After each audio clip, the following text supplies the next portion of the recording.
8.1 का class 10th का trigonometry का क्वेश्चन नंबर 6। अगर ए और बी एक्यूट एंगल्स है कोई ट्रायंगल का cos A equals to cos B में, तब हमें बताना है कि एंगल ए और एंगल बी इक्वल होगा। तो एक ट्रायंगल है, इस ट्रायंगल ए इस तरीके का ट्रायंगल है, इसमें सी पर 90 डिग्री का एंगल बनना है। अब यहाँ पे हमें बताना है जो दे रखा है, सबसे पहले लिख लेंगे। सबसे पहले लिखेंगे draw triangle A B C, और जहाँ पे सी हमारा है 90 डिग्री का।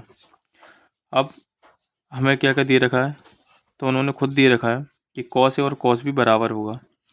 तो कॉस ए और कॉस बी बराबर होगा।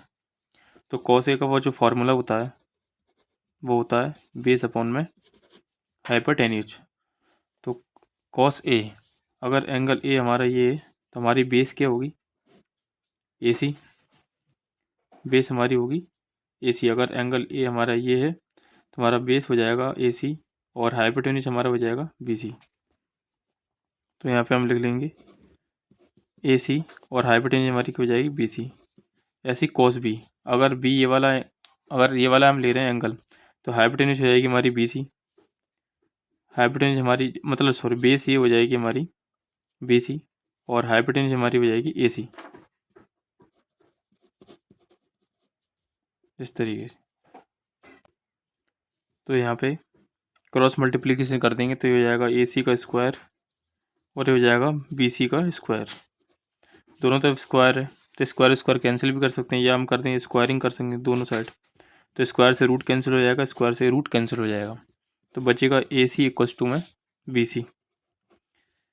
ए सी और बी सी इक्वल आ चुके हैं। जब भी किसी ट्रायंगल की दो साइड इक्वल हो जाती हैं, ये और ये साइड इक्वल है, जब भी दो साइड इक्वल हो जाती हैं, एक ये साइड और एक ये साइड इक्वल है, तो इनके अपोजिट एंगल भी इक्वल होंगे। यानी ए सी के जो अपोजिट एंगल है, इस साइड के जो अपोजिट में पड़ रहा है एंगल बी, और ये साइड बी सी के जो अपोजिट में एंगल पड़ रहा है एंगल ए, तो आपस में क्या हो जाएंगी, दोनों एंगल हमारे क्या हो जाएंगे इक्वल। तो एंगल बी बराबर एंगल ए हम लिख सकते हैं, जो हमें यहाँ पे प्रूव करना था। चाहे तो इसको एंगल ए इक्वल टू में एंगल बी भी ले सकते हैं, हो जाएगा हमारा प्रूव्ड। तो ये तो हो गया क्वेश्चन नंबर 6। अब है क्वेश्चन नंबर 5। इसका जो क्वेश्चन नंबर 5 दे रखा है कि सेक थीटा की वैल्यू 13/12 है। अगर यहाँ पे कोई ट्रायंगल बना के अगर देखें तो यह इसकी ज़रूरत भी नहीं है। तो हमें दे रखा है सेक थीटा की वैल्यू है 13/12। जो सेक थीटा फॉर्मूला होता है वो होता है हमारा कॉस का अपोजिट, तो ये होता है हाइपोटेन्यूज अपॉन में बेस। तो यहाँ पे हाइपोटेन्यूज दे रखी है 13 और बेस दे रखा है 12। तो यहाँ पे हमें निकालना पड़ेगा परपेंडिकुलर। तो पाइथागोरस थ्योरम लगाना पड़ेगी, क्योंकि अगर तीनों साइड पता होगी ट्रायंगल की तो ये बाकी के निकल पाएंगे। तो फॉर्मूला इसका होता है, सबसे बड़ी साइड होती है हाइपोटेन्यूज इक्वल्स टू में परपेंडिकुलर और बेस का स्क्वायर को ऐड कर देते हैं। तो हाइपोटेन्यूज 13 है, इसको स्क्वायर करेंगे, परपेंडिकुलर दे नहीं रखा, बेस हमारा 12 है, 12 का स्क्वायर करेंगे। 12 को अगर इस साइड भेजेंगे तो हो जाएगा माइनस में। 13 का स्क्वायर होता है 169 और 12 का होता है 144 परपेंडिकुलर। अब इसको कर देंगे तो आएगा 25 परपेंडिकुलर, और स्क्वायर इधर दोनों तरफ अगर इस पर तो इस पर लग जाएगा रूट, और 25 होता है 5 का, तो परपेंडिकुलर आ गया 5। अब निकालने हैं सारे ट्रिग्नोमेट्रिक रेशोज। तो ट्रिग्नोमेट्रिक जो भी रेशोज होते हैं वो होते हैं टोटल 6।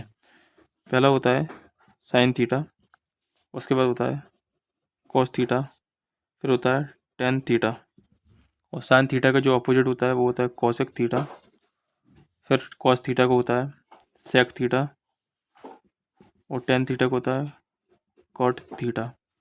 तो साइन थीटा का फॉर्मूला होता है P/H। तो कॉसेक का होता है उसका उल्टा, जब P/H है तो H/P।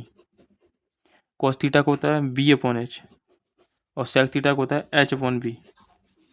टेन थीटा का होता है पी अपॉन बी, और कॉट थीटा का होता है बी अपॉन पी।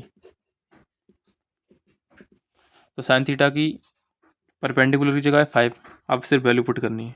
और हाइपोटेन्यूज हमारी कितनी है, हाइपोटेन्यूज हमारी 13। बेस हमारा कितना है, बेस है हमारा 12, ये वाला। तो बेस की जगह पे 12 और हाइपोटेन्यूज की जगह 13, परपेंडिकुलर की जगह 5, बेस की जगह बेस 12, एच अपन पलट देना है। 5 अपन 13 को लिखेंगे 13 अपन 5, 12 अपन 13 को लिखेंगे 13 अपन 12, 5 अपन 12 को लिखेंगे 12 अपन 5। तो इस तरीके से ये वाला क्वेश्चन हो जाएगा सारा का सारा, ये सारा।